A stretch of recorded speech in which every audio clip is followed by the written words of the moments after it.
हर खबर पर होगी आपकी पकड़। डाउनलोड कीजिए एबीपी लाइव ऐप।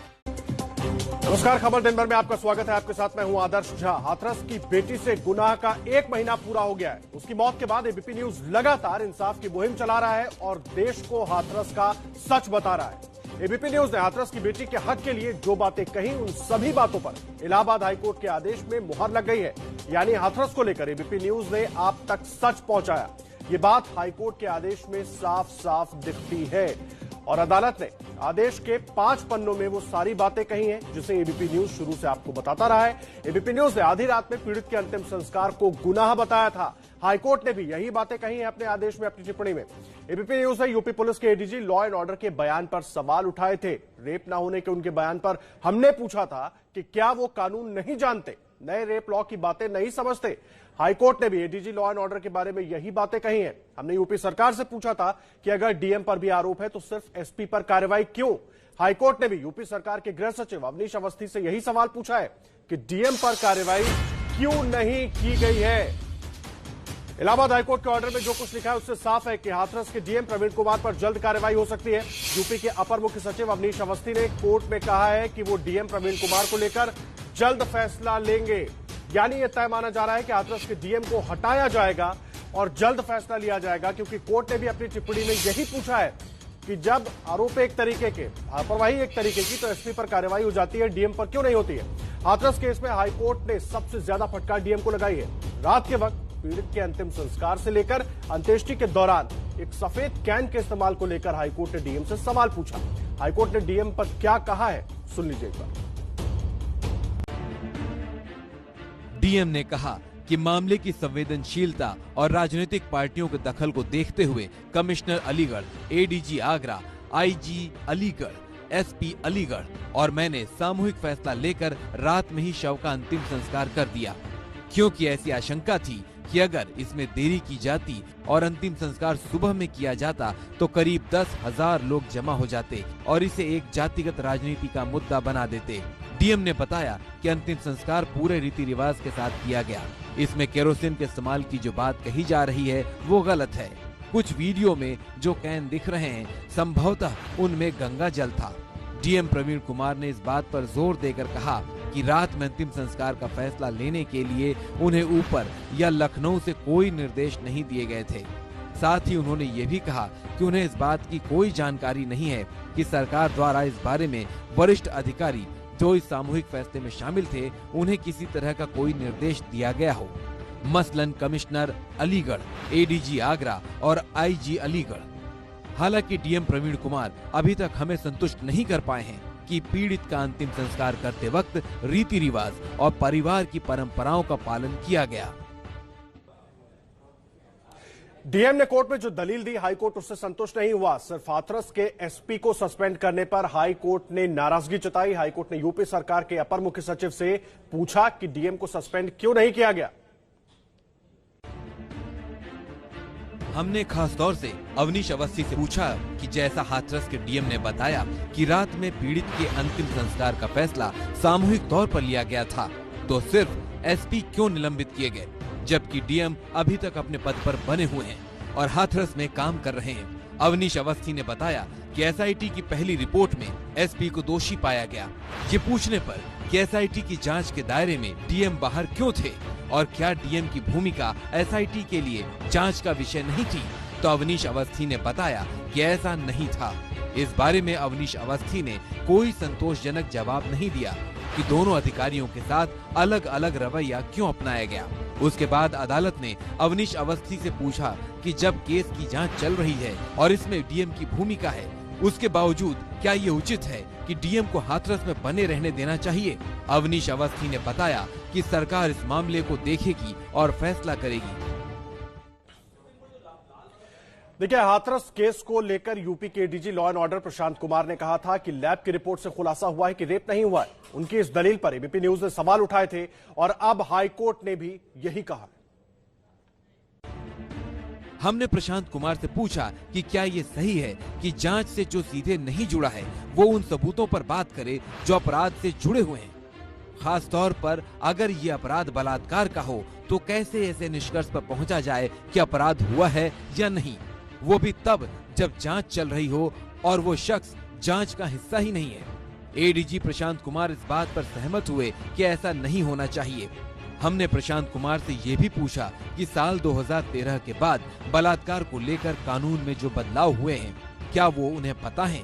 हमने पूछा कि फॉरेंसिक जांच के दौरान सीमन का नहीं मिलना एक तथ्य हो सकता है, लेकिन वहां अगर दूसरे सबूत भी हैं, तो इससे ये नहीं कहा जा सकता कि बलात्कार हुआ है या नहीं।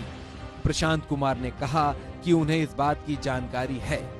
हमने ये सवाल प्रशांत कुमार के सामने इसलिए रखा क्योंकि वो ऐसा कह रहे हैं कि कुछ अधिकारी, जिनमें एडीजी प्रशांत कुमार और डीएम प्रवीण कुमार ने फॉरेंसिक लैब की रिपोर्ट पर सार्वजनिक टिप्पणी की, वो भी तब जब जांच चल रही है और वो इससे सीधे तौर पर जुड़े नहीं हैं। हाथरस केस में एबीपी न्यूज लगातार मुहिम चला रहा है। एबीपी न्यूज ने जो डीएम को लेकर सवाल उठाए, कोर्ट ने भी वही सवाल पूछे। अब आपको बताते हैं कि न्यायाधीश राजन रॉय और पंकज मित्तल ने इस पर क्या कहा है। अभी तक के मुताबिक डीएम प्रवीण कुमार के आदेश के बाद ही स्थानीय प्रशासन ने यह फैसला किया कि पीड़ित लड़की के शव का अंतिम संस्कार परिवार की मर्जी के बगैर बिना उन्हें सौंपे कर दिया जाए। कानून व्यवस्था के नाम पर प्रशासन की ये कार्रवाई पहली नजर में पीड़ित और उनके परिवार के मानवाधिकारों का हनन है। पीड़ित का इतना तो हक था कि उसका अंतिम संस्कार धार्मिक रीति रिवाजों के तहत उनके परिवार द्वारा किया जाता। अंतिम संस्कार एक ऐसा रिवाज है जिसके साथ कानून व्यवस्था की आड़ लेकर समझौता नहीं किया जा सकता। अभी तक हमें प्रशासन की तरफ से ऐसी कोई वजह नहीं मिली कि क्यों पीड़ित का शव परिवार को कुछ देर के लिए भी, मसलन आधे घंटे के लिए भी नहीं दिया गया, जिससे वो घर पर रीति रिवाजों को पूरा कर पाते और रात में या अगले दिन अंतिम संस्कार कर पाते। प्रशासन ने भले ही सीधे तौर पर परिवार के सदस्यों को पीड़ित का चेहरा दिखाने से मना न किया हो, लेकिन ये सच है कि उनके लगातार गुजारिश करने के बावजूद चेहरा किसी को नहीं दिखाया गया।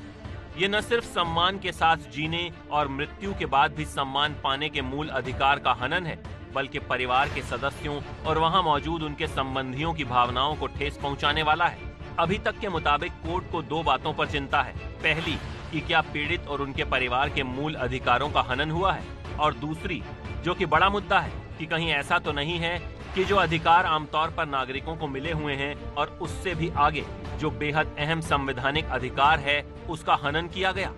आजादी के बाद सरकार और प्रशासन को चलाने का उसूल सेवा और सुरक्षा होनी चाहिए, न कि शासन और नियंत्रण, जैसा कि आजादी के पहले था।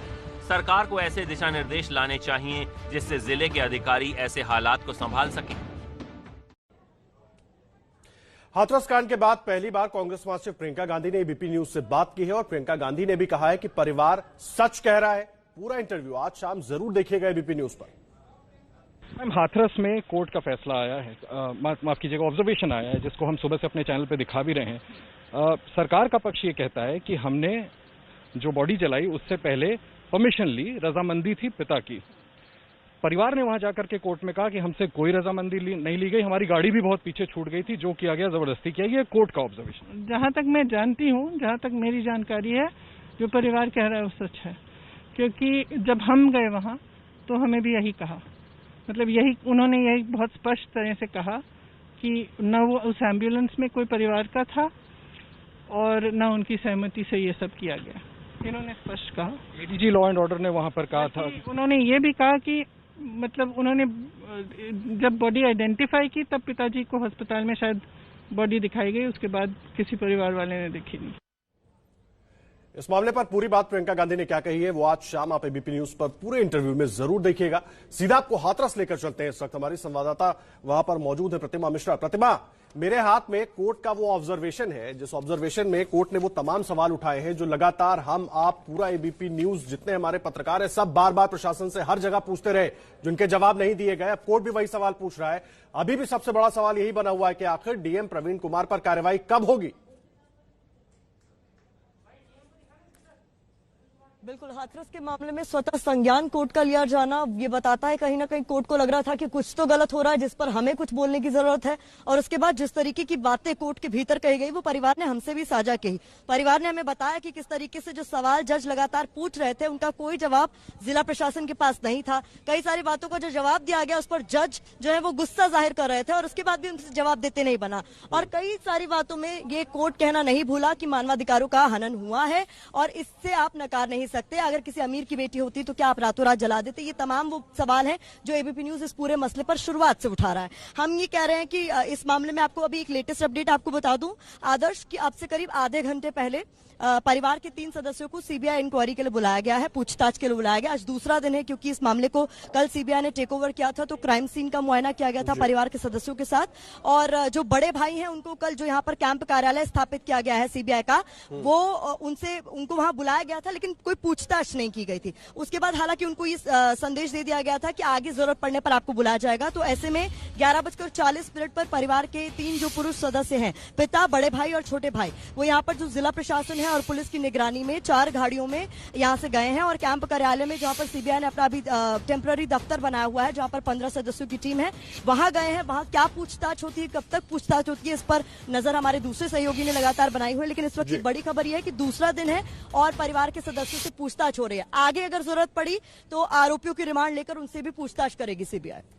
जी, ये बड़ा अपडेट आप इस वक्त दे रही हैं। परिवार से पूछताछ कर रही है सीबीआई और लगातार जांच में तेजी भी दिखाई दे रही है। इस बीच आपकी इसके पहले परिवार से कुछ बात हो पाई? कोर्ट ने जो कुछ अपने ऑब्जर्वेशन में बातें कही हैं उसको लेकर परिवार से कुछ बात हो पाई आपकी? क्योंकि इंसाफ की मांग लगातार कर रहे हैं और कोर्ट हर वो सवाल उठा रहा है जो हम लोग भी उठाते रहे और बिल्कुल सही सवाल है जिनके जवाब प्रशासन को आज नहीं तो कल देने ही होंगे। आदर्श, आपको बता दूं कि सुबह ही हमसे बात करते हुए परिवार ने ये कहा कि इतने दिन से हम लड़ाई लड़ रहे हैं। आज एक अगर देखा जाए तो ठीक 1 महीना हो रहा है इस बात को। 14 तारीख को ही बच्ची से रेप और बलात्कार की बात इन्होंने कही थी। उसकी जिस अवस्था में वो पाई गई थी वो 14 तारीख थी और आज भी 14 तारीख, यानी 1 महीना बीत गया है। और इस 1 महीने में जो परिवार ने संघर्ष पूर्ण जो स्थिति में वो रहे हैं वो लगातार मीडिया के सामने कहते रहे। लेकिन जब लखनऊ पीठ की तरफ से जो बातें कही गई उसके बाद पहली बार इस पूरे केस में परिवार ने खुलकर कहा है कि लग रहा है कि हमें न्याय मिल सकता है। क्योंकि कोर्ट ने वो तमाम सवाल पूछे जो हम लगातार पूछ रहे थे कि अगर हमारी बेटी, उसे आपने बचाया नहीं, सही इलाज का जो उसका अधिकार था वो तो उससे छीन ही लिया गया। उसके बाद जब गरिमापूर्ण अंतिम संस्कार के लिए हम कहते रहे कि बेटी का मुंह दिखा दो या फिर हिंदू रीति रिवाज के मुताबिक अंतिम संस्कार हम सुबह करते तो वो भी नहीं करने दिया गया और रात के अंधेरे में बिना परिवार की मौजूदगी में अंतिम संस्कार कर दिया गया। तो परिवार ने यह भी साफ कहा कि सीबीआई, सबसे बड़ी बात आदर्श इसमें यह है कि सीबीआई की टीम जिसने अब करीब 1 महीने बाद केस को टेक ओवर किया है वो जब यहां पहुंची है तब वो साक्ष्य लेकर गई है जो 1 महीने पहले से परिवार लगातार मीडिया चैनल्स को इंटरव्यू में बोल रहा है कि हमने मौके से वो कैरोसिन का डब्बा उठाया, वो कैन उठाई है सफेद कलर की, जिसमें परिवार का ये दावा है कि उसमें कैरोसिन था लेकिन प्रशासन की तरफ से कहा जा रहा है गंगा जल था। हालांकि ये इन्वेस्टिगेशन का मसला है तो वो सीबीआई देखेगी, लेकिन वो कैन परिवार ने कल सीबीआई को हैंड ओवर की है। यहां तक कि जो मां कहती रही है एबीपी न्यूज पर लगातार कि मैंने बेटी को जब पीछे मुड़कर देखा, खेत पे की बेटी नहीं दिख रही थी तो मैंने चप्पल के सहारे उसे ढूंढने की कोशिश की, जब उसकी चप्पल मुझे दिखाई दी। वो चप्पल तक कल एविडेंस के तौर पर सीबीआई कल लेकर गई है। वो भी परिवार ने जब इशारा किया कि बिटिया की चप्पल है, अगर एविडेंस है तो आप ले जाइए। यानी एसआईटी ने इस दौरान जो भी काम किया गया उससे तो संतुष्ट परिवार नहीं था और ये एविडेंस जिस तरीके से बिल्कुल छोड़ दिए गए अपनी जगह पर, वो भी कई तरह के सवाल खड़े करते हैं। प्रतिमा, मुझे एक बात बताइए, लगातार एबीपी न्यूज पर हम लोग आवाज उठा रहे हैं हाथरस की बेटी के इंसाफ के लिए। आप हाथरस में मौजूद भी थे, आपने वहां सत्याग्रह भी किया जब मीडिया को जाने से रोक दिया, हम लोगों को मिलने नहीं दे रहे थे पीड़ित परिवार से। सवाल बड़ा यह है, उस वक्त तो डीएम ने अपनी चला ली, लेकिन अब कौन चला रहा है कि अभी तक डीएम बचे हुए हैं?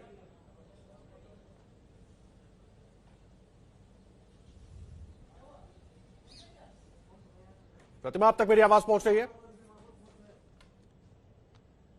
देखिए, प्रतिमा तक मेरी आवाज नहीं पहुंची, उनसे बात करने की कोशिश करेंगे। और हाथरस से जुड़ा जो अपडेट लगातार हम आपको बता रहे हैं कि कोर्ट ने अपने ऑब्जर्वेशन में हर वो अहम सवाल उठाए हैं जो सवाल बार बार आपका अपना चैनल एबीपी न्यूज उठाता रहा है, जिनके जवाब अभी तक ना तो डीएम प्रवीण कुमार दे पाए हैं, न ही डीजी लॉ एंड ऑर्डर दे पाए हैं। और कोर्ट ने उस पर काफी कड़ी टिप्पणी भी की है, बार बार सवाल पूछा है कि आखिर ऐसी स्थिति क्यों बन गई कि इस तरह से अंतिम संस्कार करना पड़ा, क्यों नहीं परिवार को वो मूलभूत अधिकार दिया गया जो हर परिवार का एक मूलभूत अधिकार होता है। और लगातार हाथरस से जुड़ा हर अपडेट आपको देते रहेंगे। स्वागत है आपका एबीपी न्यूज पर। खबर दिन भर लगातार जारी है। देखिए, हाथरस से जुड़ा हर अपडेट हम आपको बता रहे हैं। और अब से कुछ देर पहले पीड़िता के परिवार के 3 सदस्यों को सीबीआई की टीम पूछताछ के लिए लेकर गई है। पीड़िता के पिता, बड़े भाई और छोटे भाई को सीबीआई ने पूछताछ के लिए बुलाया है और उनको सीबीआई की एक टीम कैंप कार्यालय में लेकर गई है। पूछताछ के लिए अपने साथ लेकर गई है। उनसे पूरे मामले को लेकर तमाम जानकारी जुटाई जाएगी, पूछताछ की जाएगी और रक्षित की रिपोर्ट इस पर आपको दिखाते हैं।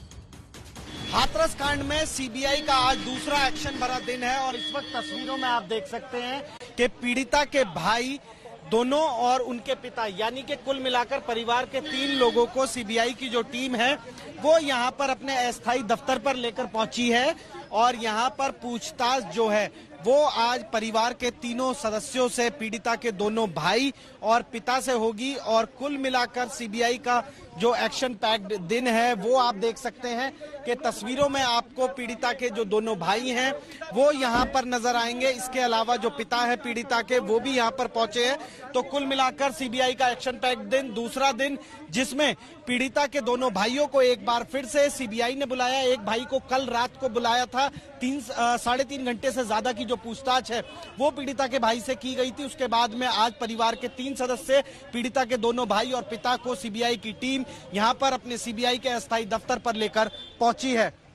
रक्षित सिंह, एबीपी न्यूज, हाथरस।